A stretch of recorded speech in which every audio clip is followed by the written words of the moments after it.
Hello, everyone, and welcome back. In the past few lectures, we've been interrogating functions of a single real variable. And in particular, what we've done in the past 3 lectures or so is really concentrate on continuous functions. Now, what I'd like to do in this lecture is zoom out a little bit. And I want to look at macroscopically the set of continuous functions on some given domain. So you've seen me use this notation before, right? It's C of, say, if your set is an interval A, B. Now, I continually say let F be an element of this set, but what I would like to do today is talk about the set. So we're going to sort of move away from the F in the set and say, what does the actual set look like? How does it behave? How do we understand this thing as a whole? Now, a lot of what we're going to talk about today is very, very closely related to what you may have learned in a linear algebra class.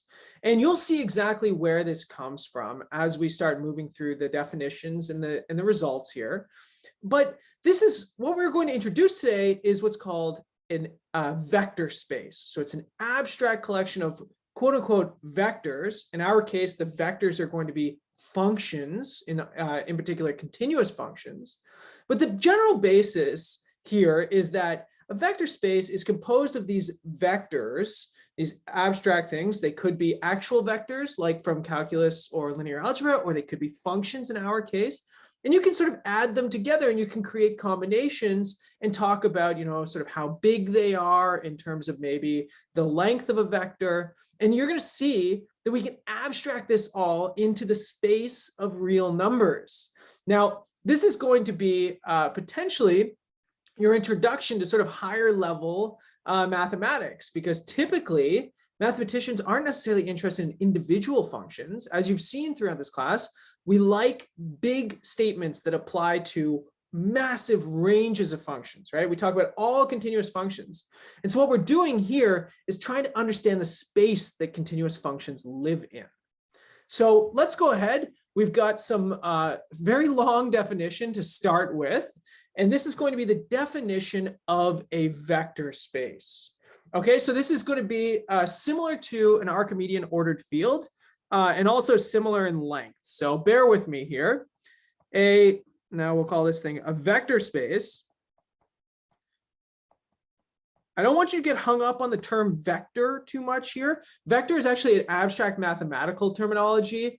We typically learn vectors in terms of, something with a magnitude and a direction, and that still holds here, but I don't want you to always think of these sort of lines that are pointing in some direction. So if you're an old school mathematician, a lot of people used to call these things linear space. You don't hear this as much anymore. Typically now we all just say vector space. We say over a field F. Now, again, this is more algebraic, but in our case, F is either going to be the real numbers, so this, which may be, or you can say it could be the rationals, or it could be the reals, or it could be the complex numbers. Now, again, most people in abstract mathematics use the complex numbers, but this is real analysis, this class. Of course, we're just going to use the real numbers. We're going to keep it simple.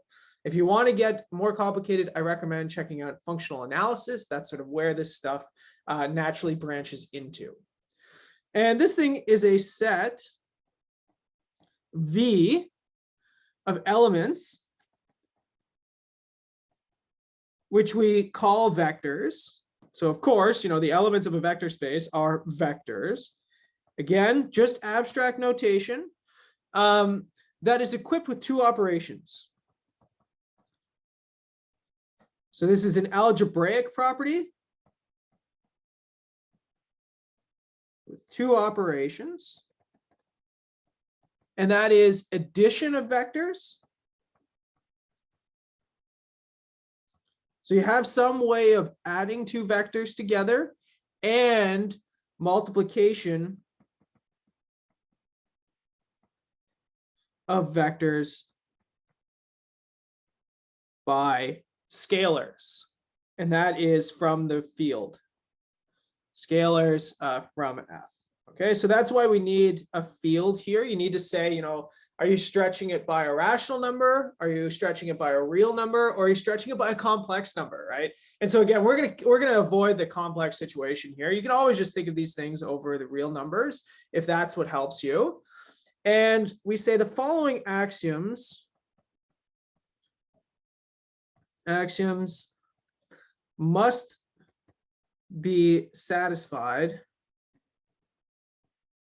for V to be a vector space. Okay, let me list them off. Again, much like the Archimedean ordered field, they're fairly intuitive. If U and V are in the space V and alpha is in F, well then, if I add these two things together, I'm still in the space.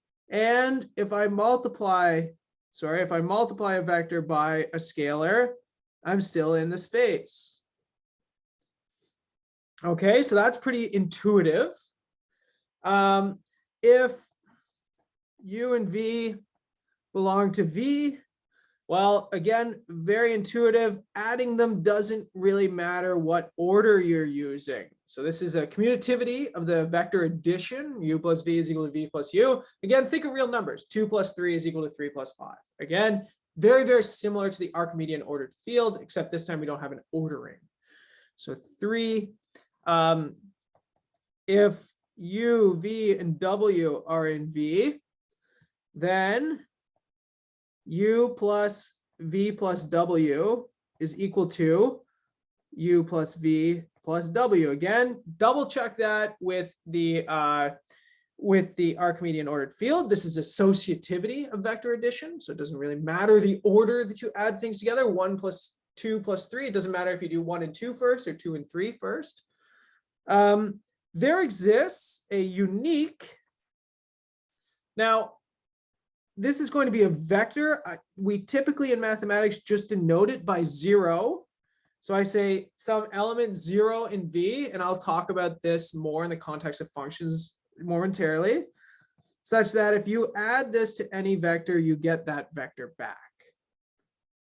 Similarly, there exists, for each U in the space V, there exists a unique vector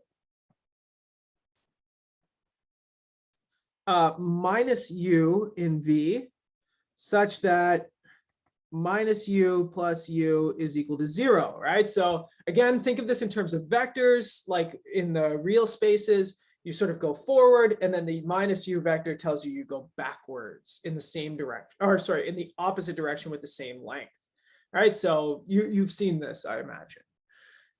Number 6, for all U and V, there's some identity element, 1 times U is equal to U. And in this case, 1 is coming from the field. So that's why we have the rationals or the reals or the complex numbers. You can generalize this if you're an algebraist. We're not going to. So just think of that as number 1. For all numbers in the field, and for all U in the vector space, if I take A times B and multiply it by U, this is the same as A and then B times U. So again, the product of this multiplication doesn't really matter. Again, most of this stuff may just kind of feel natural to you, right? And it should feel natural, right? It's not our job in this class to find examples where this doesn't work. We're interested in things where this sort of naturally fits.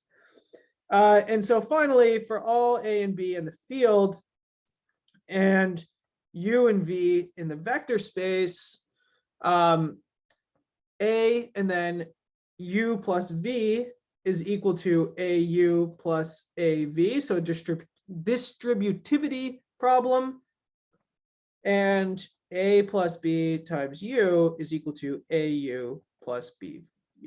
Again, if I didn't tell you these things hold, you probably already thought of it. So that's okay, right? Now, that's what a vector space is. Remember, it's just a collection of abstract objects. We call them vectors. Let me give you one more definition before I move on, okay? And then we'll talk about examples. So here's the other definition. We call something a normed vector space. So we're going to go a little further now. So just a second. A normed vector space over a field F. So again, you can take F to be the real numbers if that makes you more comfortable, but I just want to say, you know, this is going to work if you use different number systems as well. If this is a vector space,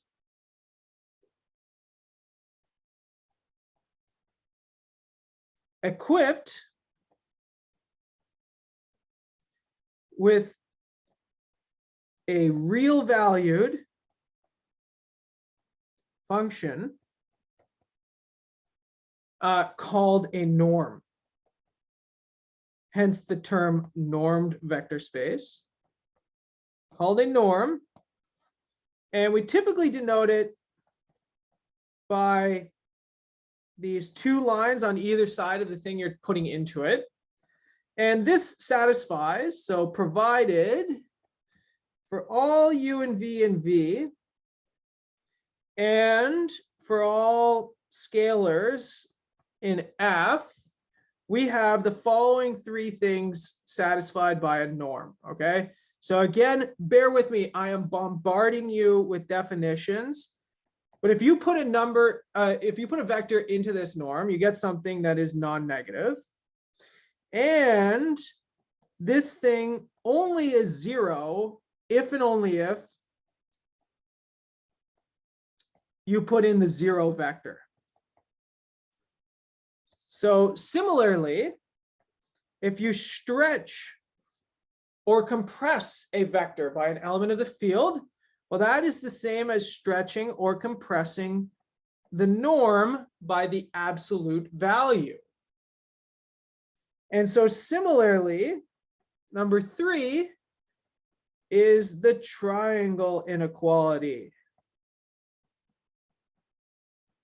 So you can see that if you want to measure the length of a vector v plus w, that's less than or equal to the length of v plus the length of w. So what is this really saying? The triangle inequality, again, if you think of this as 2D vectors, if this is v and this is w, well then we remember from vector addition, you add these things tip to tail. That's v plus w. And it says the length of v plus w is less than or equal to the length of v plus the length of w. I misspelt length in the first one here. That's okay though. But that is the general idea here. And so that sort of naturally leads me to some examples, right? So I've bombarded you with definitions. Let's talk about examples. Examples. Well, R is a vector space. So the real numbers are themselves a vector space, of course, because R is an Archimedean ordered field, right? And if you look at the axioms here, most of them are just the same as what's coming out of an Archimedean ordered field, right? Same types of things. And the absolute value is a norm. So if you take a look at this result here, if this definition, what is a norm doing? Well, a norm is a way of quantifying how big, quote unquote, a vector is, right? So if you give it the zero vector, then that thing has zero length. And so that is where this condition right here is coming from. It says, okay, if you give it the zero vector, then that thing has zero length. It is nothing to measure. Otherwise, you're always giving it something to measure. It's got some length associated to it. Similarly, once you start thinking of these as a length of a vector, you can understand why you can pull that absolute value out and why you can get that triangle inequality. Now, if you've ever done any higher dimensional calculus, you know that Rn is a vector space. So this is, so for all n greater than or equal to 1. Right? So R2, the Euclidean plane, all of the x and y's, or R3, x, y, and z's, or R4, x, y, z, w, or R100. These things are all vector spaces, and these are where we traditionally think of vectors. So this is what I meant about the relationship to linear algebra. Now, what's a possible norm on this thing? Well, the norm, you could have what's called the Euclidean norm. So the Euclidean norm is if you take x1, x2, x3, all the way up to xn, you ask yourself how big it is. I'm going to put a little 2 subscript here because I'm going to give you a couple different norms. Well, this is clearly x1 squared plus x2 squared plus x3 squared xn squared. So you square every entry and then you add them up and then you take the square root. You'll notice that I put an exponent of 1/2 just to keep things clean, but I want to show you something interesting here. This is the traditional Pythagorean theorem, right? It tells you the length of the hypotenuse if you're in 2 dimensions. Right, so if you're only using x1 and x2 here, you're in R2. This is Pythagorean theorem. So you're just generalizing Pythagorean theorem. Now there's another one. Sometimes we call this the taxicab norm. And this one says that if you want to take the length of a vector in Rn, what you could do is just add up the absolute values of all of the elements in that vector. So typically we would denote this by a 1 in the bottom. The question is, why do we call it the taxicab norm? Well, sometimes people call this the Manhattan norm or the grid norm as well. And the idea here is that you're thinking of space in terms of grids. So for example, if you want, if red is the origin here, and you've got a vector that is in green, well, then the 1 norm is moving you, it's counting how you move along the grid to get there. So if this thing is, say, 2, 2, and this is 0, 0, then its distance in the taxicab norm would be 1 step, 2 step. That's the absolute value of x1, plus 1 step, 2 step, which is the absolute value of x2. So this tells me that I've got the absolute value of 2 plus the absolute value of 2. So distance moved horizontally plus distance moved vertically. This gives me 4. Now I can do this differently with the 2 norm. I know that this is the Pythagorean theorem, which draws a straight line, and it allows me to cut through these intersections and cut diagonally. Maybe there's a park in the middle. I can cut diagonally across it. Well, then this tells me that the distance here is shorter, but it's still a way of measuring distance. This is going to be 4 plus 4, which is equal to the square root of 8. So 2 root 2 if you want, but it doesn't really matter.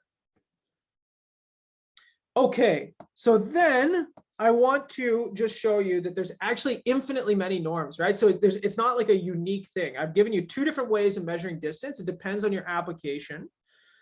The last one is what are called the P norms. And this one says that if you take x1, x2, and so on to xn, then this is going to be x1 in absolute value to the power of p plus x2 in absolute value to the power of p, and so on in xn to the p, and then 1 over p. And this works for any p greater than or equal to 1. So p equal to 2 implies Euclidean norm. P equal to 1 gives you the taxicab norm. But then you can use p equal to 1.1, you could use 5.8, you could use 100 billion. All of those give you a different way of measuring distance, and it just depends on your specific application of what you want to emphasize. So you saw down here that, if I'm traveling the grids of Manhattan, then using the one norm is a good way of quantifying distance. Whereas, maybe I'm in my helicopter and I want to fly from one building to another, well, then maybe the two norm is the best way to quantify distance. Okay, so this isn't particularly useful for us because we've been talking about continuous functions. So here's what I want to do. I want to show you how to measure distance in terms of functions. So let me give you a definition here. So the definition is if f is a function, not necessarily continuous, just any function on a domain D, we define now we say it actually out loud, sup-norm. So it's a different kind of norm, a sup-norm of f to be, well, we write it as the norm notation, and I've been using subscripts to denote different kinds of norms. I write sup for the sup norm. And this is the supremum of f of x, or the absolute value of f of x for each x in D. Okay, so what is this actually measuring? Well, first of all, if f is unbounded, this thing is infinite, so that's not interesting. So imagine f is bounded. What this is asking you is what is the total distance your function f can get away from the x-axis, right? So this is why you have an absolute value. It says maybe you can go really far in the negative direction, maybe you can go really far in the positive direction. Just tell me how far you are away from the x-axis. That's what this thing is measuring for you, okay? So this is a way of measuring, quote unquote, vectors, which are actually functions, right? So this is how I can say how big a function is. And this naturally leads to the following theorem. Given a domain D, the set C of D, so the continuous functions on D, is a normed vector space with respect to the sup norm. So that is our way of thinking about this thing from a linear algebra perspective. Now, the proof, there's two things that need to be checked here, right? The first is that C of D is actually a vector space. That's just checking the axioms. So I'm going to leave that to you. So to see C of D is a vector space, just check the axioms. And note 0. So what is the 0 vector in this thing? Is the function f of x is equal to 0 for all x in D. So it's that function that gives you 0 no matter what you put into it. And think about that in terms of the sup norm here. What's the sup norm going to be? Well, the sup norm is going to be 0 because it has no variation from the x-axis. Okay, so that means if you want like the negative vector, that's just the negative function. So really, we just need to check. So we now have to check that the sup norm is a norm, right? Because for this thing to be a normed vector space, this has to actually be a norm. Well, items 1 and 2 are really easy to check. 1 and 2 for a norm are immediate from the definition.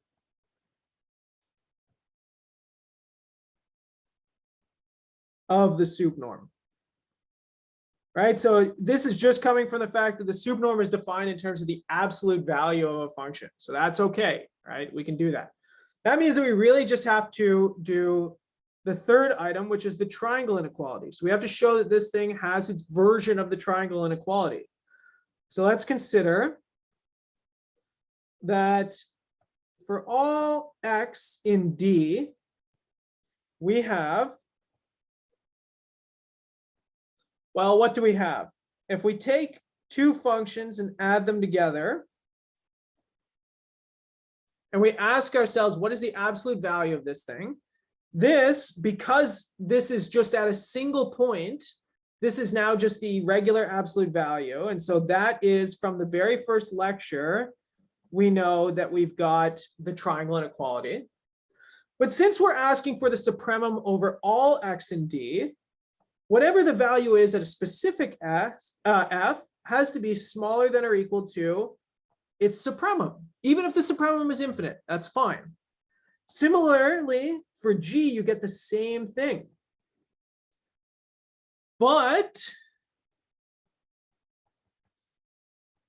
this thing right here, the sup-norm, is the least upper bound. Remember, this is a supremum. It's the least upper bound of the set. Now, let me go to the next page here. But remember, the supremum by definition is the least upper bound for the set of values for the absolute value of f plus g of x. And we have shown that this thing, sup, plus this thing, sup, is an upper bound.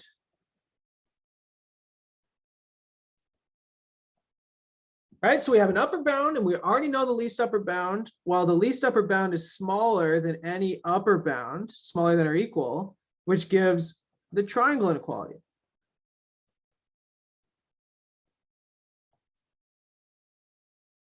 And there it is, right? So the one thing that we have to worry about in terms of general domains is, this thing might be infinite, right? We could be looking at the continuous functions from 0 to 1 as an open interval, and we talk about the function 1 over x. That thing has an infinite norm. Now, when D is an interval, we did all of this work with the extreme value theorem. The last thing that we proved in the previous lecture was that the range of a continuous function on a closed interval is itself a closed interval, and therefore this supremum exists. It's either capital M or little m in the notation that we used in the previous lecture. So let me just primarily restrict myself to closed intervals from now on, okay? So I want to show you something. We want to ask ourselves, how big is this space? Because if we think back to my examples here, the premier example that comes to mind with vector spaces comes from our sort of calculus notion of vectors, that is Rn.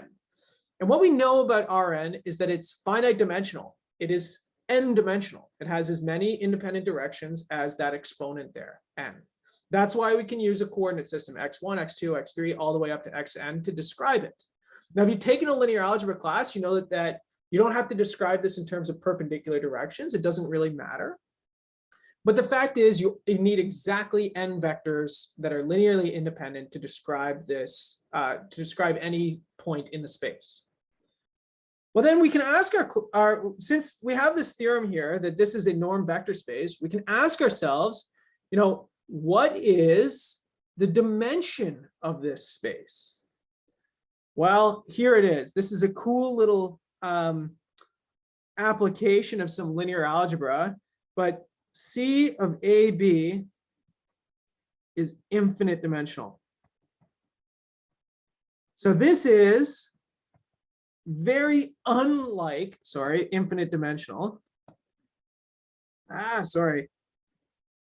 It's infinite dimensional. This is very, very unlike, anything that we've learned in linear algebra, right? Because we're always dealing with finite dimensions. And the way that we're going to prove this is we are going to assume that this thing is finite dimensional. So assume C of AB is finite dimensional. What we're going to do is we are going to prove that a subset of this thing is not, it can't be linearly dependent, even if we have some huge number of terms in it. So that is, let P, standing for polynomial, be the set 1, x, x squared, x cubed, x to the 4, x to the 5, all the way up. It never ends. It's every single polynomial, which is, of course, a subset of CAB. So I have an infinite collection of vectors that belong to this space. Now, if the space is finite dimensional, then if I take a linear combination of these things, if I take enough of them, they're going to be linearly dependent. So let me show you. So you might have to brush up on some linear algebra knowledge. This is mostly just for fun. So I just want to show you this because I think it's interesting. So if C of AB is finite dimensional,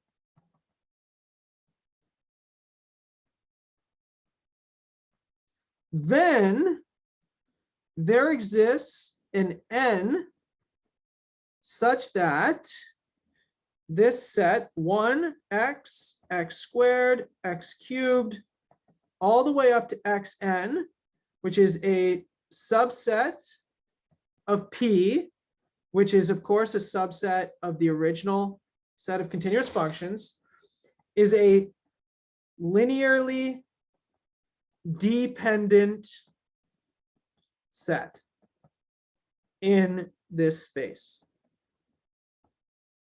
So you might have to brush up on what some of this means. Again, if you're not familiar with it, that's okay. I'm going to use the definition in a second, but I just want you to see what's going on here, right? So essentially, I can find enough vectors from my set of polynomials so that I have too many. I have more than the dimension of the space. Okay, so for example, if you're using R2, if you use 3 vectors, they have to be a linearly dependent set because there's just not enough directions for those vectors to move in for those things to move separately of each other. That's the same idea here. If my space is finite dimensional, then eventually I'm going to have so many of these polynomials that they start depending on one another. So that means that there exists C0, C1, all the way up to Cn, which are real numbers, such that, now this means that I can find real numbers. The fact that this is linearly dependent, I can find real numbers so that C0 times 1 plus C1 times x plus C2 times x squared plus C3 times x cubed, this Cn times xn is equal to 0. And the important piece of this being linearly independent or linearly dependent is this happens for all AB, or sorry, for all x and AB.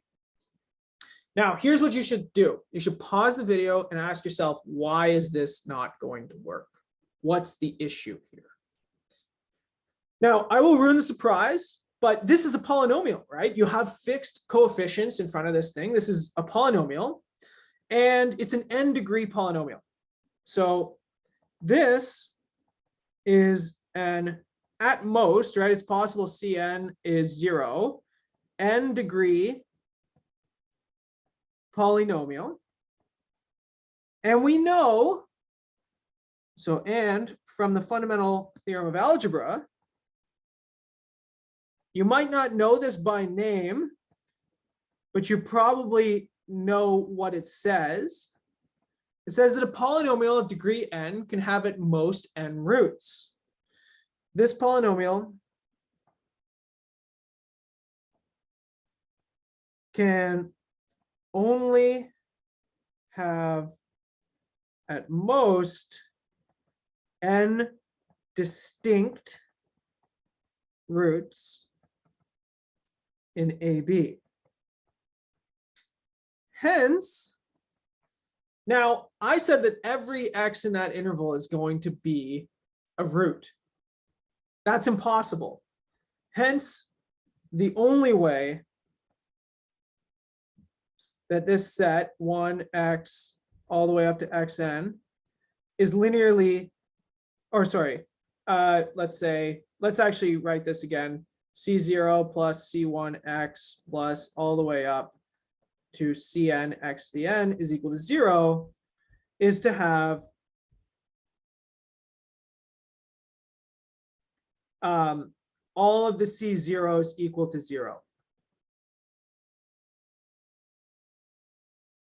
That's the only way that can work, because there's no way this is going to hold for every single value of n. That violates the fundamental theorem of algebra. But if all of those are equal to 0, that means that you don't have a linearly independent set. But then